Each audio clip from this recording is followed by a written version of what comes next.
వెంకటేష్ తో కలిసి cringe comedy తీసి బాక్స్ ఆఫీస్ ను ఓ ఆట ఆడుకున్నారు అనిల్ రావుపూడి. చరిత్రలో నిలిచిపోయే సినిమాలు తీయకపోవచ్చు, కానీ వందల కోట్ల కలెక్షన్లు ఎలా రాబట్టాలో రావుపూడికి బాగా తెలుసు. అందుకే విశ్వంభరాను వెనక్కి నెట్టి తన బాక్స్ ఆఫీసు దాహం తీర్చుకునేందుకు రావుపూడిని నమ్ముకున్నారు చిరంజీవి.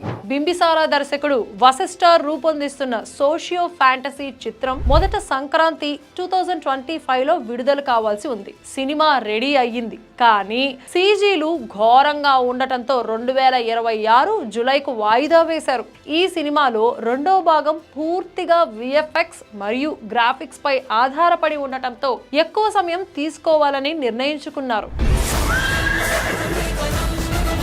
అందుకే రావుపూడి సినిమాతో ముందుకు వచ్చేశారు. మాస్ కమర్షియల్ ఎంటర్టైనర్ గా నయనతారతో సహా పలువురు నటీనటులతో వరప్రసాద్ ను తెరకెక్కిస్తున్నారు.